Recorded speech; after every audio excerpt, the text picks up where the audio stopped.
Mi esposo empezó a bromear con sus amigos sobre cómo tuvo que aguantarme en mis peores momentos, exponiendo mis ataques de ansiedad y mis problemas pasados con la comida. Esto no es una simple queja sacada de Reddit. Es el grito de auxilio de una mujer que sintió cómo la tierra se abría bajo sus pies. Y necesito que os pongáis en sus zapatos por un segundo y sintáis el ambiente de esa noche, porque no ocurrió en la intimidad de su dormitorio ni durante una discusión a puerta cerrada donde hay espacio para explicarse. Ocurrió en una cena elegante en casa de unos amigos de él, rodeados de copas de vino, risas y caras semidesconocidas. Habían invitado a un compañero de trabajo de su marido y a su pareja, personas a las que ella apenas conocía y con las que intentaba dar una buena impresión. Entre plato y plato, cuando la conversación fluía con liviandad, su esposo decidió convertir la intimidad de su matrimonio en el espectáculo de la velada. Bienvenidas a Aquí huele a patrón, la serie donde leo historias reales de Reddit y les paso el detector de mi método FIO. Soy Mar, coach experta en regulación del sistema nervioso y reprogramación de patrones invisibles. Y la historia de hoy me toca muy de cerca, porque es una que veo repetirse en muchas de mis clientas. Ella escribe: sin previo aviso ni anestesia, él miró a la mesa, sonrió con aire condescendiente y comenzó a entrar en detalles escabrosos sobre mi peor etapa emocional. Contó cómo me encontraba llorando en el suelo del baño, desveló mis atracones nocturnos y ridiculizó la dependencia emocional que sufrí años atrás cuando estuvimos a punto de divorciarnos. Pero el golpe de gracia vino después, cuando él sacó a relucir un breve distanciamiento que tuvimos hace tiempo. Con una frialdad pasmosa, relató ante todos cómo él aprovechó esos meses para salir con una mujer más joven y contó, entre las risas de sus amigos pijos, las comparaciones íntimas y las posturas que practicaba con aquella chica. Toda la mesa estalló en carcajadas complacientes mientras los amigos de él asentían y yo me quedé allí sentada congelada, mirando fijamente la copa de agua, tragándome las lágrimas y escuchando cómo la persona que debía protegerme me desnudaba emocionalmente frente a extraños.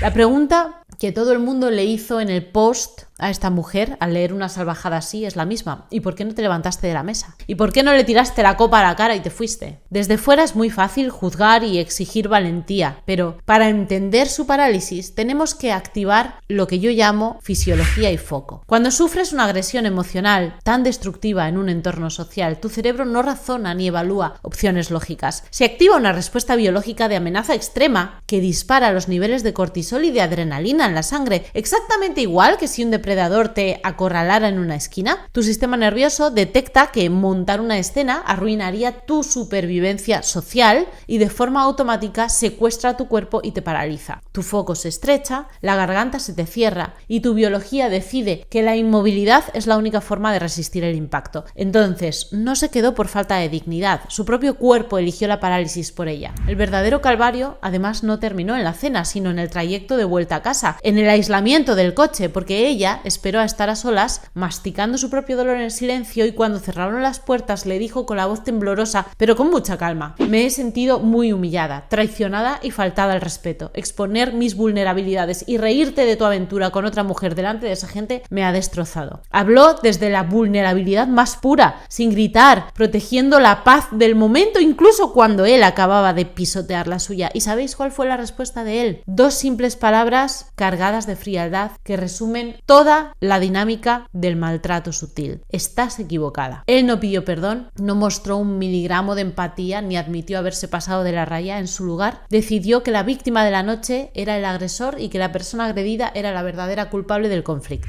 Lo que vino a continuación es la manifestación perfecta de la guerra por el significado y la interpretación. Él miró a su esposa y le soltó un discurso muy pulido: es que tienes que abrazar tus inseguridades y tus traumas pasados porque muestran un crecimiento tremendo. Hablar abiertamente de mis relaciones anteriores es algo muy sano para los dos y además demuestra madurez. Esto es lo que la psicología define como Weaponized Therapy Speak. En castellano, lenguaje terapéutico armamentizado. ¿Y esto en qué consiste? Pues en manipular términos de autoayuda y de crecimiento personal para distorsionar la realidad y desactivar los límites de la otra persona. Él no estaba siendo maduro, estaba usando palabras bonitas como si fueran un cuchillo para reescribir el significado de su traición. En su narrativa manipulada, él quedaba como el hombre evolucionado y abierto, mientras que ella era catalogada como una mujer inmadura, acomplejada y que todavía no había sanado lo suficiente para tolerar la verdad. Esta maniobra de distorsión del significado es tan maquiavélica que logra que la víctima termine dudando de sus propios sentidos. Al llegar a casa, ella no sentía una rabia grande ni ganas de poner las maletas de él en la calle, sentía una confusión devastadora y se preguntaba en soledad: ¿seré yo la dramática? ¿Tendré un problema por sentirme así? Y es que cuando alguien logra alterar la interpretación de tus vivencias, te arrebata el derecho a validar tu propio dolor. Ella está atrapada en una arquitectura mental donde su sufrimiento es catalogado automáticamente como un defecto de fábrica. Como mujer te suena el "uy, no seas tan dramática". Déjamelo abajo en comentarios. Si le dolía la humillación era porque no había sanado. Si le molestaba que se rieran de su pasado era porque carecía de madurez emocional. La trampa psicológica había funcionado a la perfección. El agresor descansaba plácidamente en la cama sintiéndose todo un maestro, mientras que la víctima perdía el sueño consumida por la culpa. Para comprender la raíz de esta conducta devastadora, vamos a responder a una pregunta clave. ¿Por qué un hombre necesita exponer las grietas de su mujer frente a desconocidos? La respuesta no radica en una falta de filtro momentánea o en el efecto de un par de copas de vino. Radica en una necesidad oculta de poder y de control. Y es que este hombre ha construido su identidad dentro del matrimonio bajo el rol del salvador paciente. Él necesita que el entorno lo perciba como el santo que carga con una mujer inestable, frágil, problemática. Al ventilar las crisis de ella y sus desórdenes pasados, se asegura de colocarse en un halo de heroísmo social. El problema es que para sostener el personaje del Salvador necesita mantener a su esposa permanentemente en la casilla de la persona rota. Si ella sana, si se empodera, si exige respeto, el pedestal sobre el que él se apoya se va a derrumbar estrepitosamente. Entonces, a través de lo que él hizo, consiguió un doble objetivo, destructivo además, que anuló por completo la autoestima de su mujer. Por un lado, al exhibir las vulnerabilidades y los momentos más oscuros de ella, le recuerda a toda la mesa quién es la persona débil de la relación, y por el otro lado, al pavonearse de su aventura pasada y detallar esa complicidad íntima que tuvo con otra mujer, le está enviando un mensaje devastador al subconsciente de su esposa. Tú eres la mujer problemática que me obligó a buscar refugio fuera, y esa otra fue capaz de darme lo que tú no puedes. Es un golpe doble, perfectamente calculado para demoler su dignidad. Primero la destruye exponiendo sus miserias y acto seguido la reemplaza públicamente mostrando lo fácil que fue sustituirla. Todo ello, por supuesto, cubierto por una capa de risas cómplices y ante la mirada atónita de unos desconocidos que desde ese momento la etiquetaron como la esposa inestable de la pareja. Un detalle que casi nadie advierte en la historia de esta mujer y que revela el grado de alienación de la protagonista es la asimetría en su propia narrativa, porque cuando ella recuerda sus problemas de ansiedad y su relación con la comida, asume la responsabilidad absoluta utilizando un lenguaje de castigo. Dice: mis fallos, mi debilidad, mi culpa por no saber gestionarme. Sin embargo, al referirse al engaño de su marido durante la separación, tiende a justificarlo inconscientemente. Dice: es que sus amigos lo presionaban, es que él se sentía desbordado por mi situación. Fijaos en el abismo de esta dinámica mental. Sus propios errores son imperdonables y requieren una expiación pública, mientras que las traiciones de él son fruto de las circunstancias o de una mala influencia de terceros. Ella ha interiorizado la creencia de que su dolor es siempre cuestionable y negociable, mientras que los deseos y las acciones de su esposo son sagrados y que no se pueden atacar. La consecuencia de esta trampa es que esta mujer queda encerrada en un callejón sin salida emocional del que es casi imposible escapar sin ayuda. Si decide abrirse, mostrarse vulnerable y compartir sus temores más profundos con su esposo en la intimidad, él va a utilizar esa información como munición para amenizar la siguiente reunión social. Si decide cerrarse, por el contrario, poner distancia y proteger su mundo interior para que no vuelva a ser retransmitido, él activa el diagnóstico manipulador. ¿Ves cómo no confías en mí? Tienes un problema grave de intimidad, eres incapaz de conectar con tu pareja. Las dos opciones la conducen sin remedio al mismo destino. Ella siempre es el problema de la ecuación. Con el paso de los años, la resignación va a sustituir a la indignación y esta mujer va a aprender a vivir en un matrimonio donde la persona que debería ser su refugio seguro es en realidad su mayor amenaza. La resignación no es paz, es la muerte lenta de la vitalidad de una mujer que ha decidido dejar de luchar porque sabe que de ninguna manera puede ganar. El hogar deja de ser un espacio de descanso para convertirse en un campo minado donde cada palabra dicha en privado, puede ser usada en tu contra mañana por la noche. Y cuando tu cuerpo acumula ese nivel de tensión sin una vía de escape saludable, va a buscar desesperadamente un mecanismo de autorregulación. Y ahí es donde entra la comida. Muchas de las mujeres que llegan a mi programa FIO creyendo que tienen un problema insuperable con los atracones o con el peso, descubren que la nevera a las 11 de la noche no es un fallo de fuerza de voluntad, es el único lugar de la casa donde nadie las juzga, donde nadie distorsiona su realidad y donde pueden anestesiar por unos minutos el nudo insoportable de humillación que llevan masticando todo el día. Este patrón de tragar en silencio para mantener la paz familiar y proteger la imagen del agresor no es exclusivo de esta cena tan dramática. Se mete silenciosamente en la rutina de millones de mujeres que aprendieron desde niñas que expresar incomodidad es ser problemáticas o conflictivas. Ocurre, por ejemplo, en la oficina cuando tu jefe te hace un comentario condescendiente delante del equipo y tú sonríes torpemente para no parecer difícil. Ocurre en las comidas familiares de los domingos.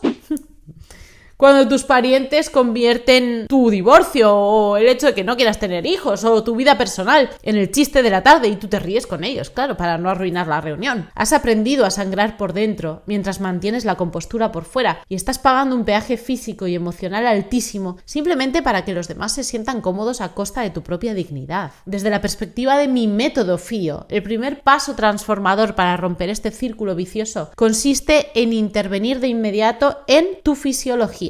Tienes que comprender de una vez por todas que si te congelaste ante una agresión verbal o si fuiste incapaz de reaccionar en el momento, eso no significa que seas cobarde o que carezcas de carácter. Significa que tu sistema nervioso colapsó ante una amenaza real para protegerte del impacto inmediato. Sin embargo, una vez que la tormenta pasa y el nivel de cortisol desciende, no puedes permitir que la parálisis se convierta en tu estado de residencia habitual. Reconocer la respuesta física del estrés es la herramienta fundamental para volver a tu centro, para calmar tu cuerpo y preparar la mente para la respuesta estratégica que necesitas dar sin actuar desde el secuestro emocional. El segundo paso innegociable es reclamar con firmeza tus propias experiencias emocionales. Tú no puedes seguir permitiendo que un manipulador experto utilice vocabulario de crecimiento personal para camuflar el desprecio y la crueldad. Si su conducta te produce dolor, humillación o angustia, esa emoción es legítima, es válida y no requiere la aprobación ni el permiso de la persona que la ha provocado. Si alguien intenta convencerte de que tu sufrimiento es el resultado de tu falta de sanación o de tu inmadurez, identifica el patrón de inmediato, por favor. Están intentando hacerte dudar de tu cordura para liberarse de su responsabilidad. Recuperar el control del significado de tu vida implica confiar de nuevo en tu intuición y validar tus límites sin culpa. El tercer paso exige reestructurar por completo tus relaciones y trazar líneas rojas infranqueables. Tienes que entender que poner un límite no significa montar un espectáculo histérico ni entrar en discusiones desgastantes que solo van a alimentar al manipulador. Poner un límite es una decisión interna de protección que altera las reglas del juego de forma definitiva. Si tu pareja ha demostrado que utiliza tu historia y tus heridas como material de entretenimiento para terceros, ha perdido automáticamente el privilegio de acceder a tu intimidad. Tu vulnerabilidad es un tesoro sagrado que solo debe ser compartido con personas que hayan demostrado con hechos que son capaces de sostenerlo, de respetarlo, de custodiarlo con amor y con lealtad. Cuando una mujer decide trabajar conmigo a través de mi método FIO, aplicándolo en su vida cotidiana, la comida deja de ser el refugio nocturno y su anestesia, porque ya no hay dolor reprimido que ocultar bajo el plato. La necesidad de darse atracones o de buscar consuelo en los dulces desaparece a medida que aprendes a regular tu cuerpo en tiempo real y a expresar tu verdad, sin miedo a las consecuencias. Te das cuenta de que el hambre voraz que sentías por las noches no era de alimentos, sino de respeto, de espacio vital y de dignidad. Al dejar de tragar la manipulación del entorno, tu cuerpo deja de necesitar la comida como un escudo protector. La transformación física se convierte entonces en el reflejo natural de una liberación emocional profunda que se ha estado gestando desde tu interior. Si mientras escuchabas esta historia has sentido una punzada en el estómago y has reconocido esa misma mesa en tu vida, quiero decirte algo mirándote a los ojos. Tu tú no estás loca, tu dolor es muy real, tu cansancio es muy legítimo y no tienes por qué seguir pagando el precio insostenible de sangrar en silencio para mantener la paz de quienes te lastiman. Abrirte y mostrarte vulnerable no es un error. El error es hacerlo con alguien que no sabe honrar tu confianza. Ha llegado el momento de que dejes de pedir permiso para sentir lo que sientes, de que dejes de justificar a quién te minimiza y de que recuperes el mapa de tu propia vida con autoridad, con claridad y con amor propio. Y no tienes que recorrer este camino de reconstrucción a solas, ni seguir intentando adivinar cómo salir de la trampa por tu cuenta. Para ello he preparado una serie de vídeos y de recursos donde te explico paso a paso cómo desmantelar estos patrones de manipulación invisible y cómo aplicar mi método FIO para sanar tu relación con la comida, con tu cuerpo y con tus límites. Te dejo el acceso a esta lista de reproducción justo aquí en esta pantalla. Haz clic y empieza a ver el vídeo hoy mismo y da el paso definitivo para reclamar el respeto y la paz que nunca debiste haber perdido. ¡Mua! Te espero dentro.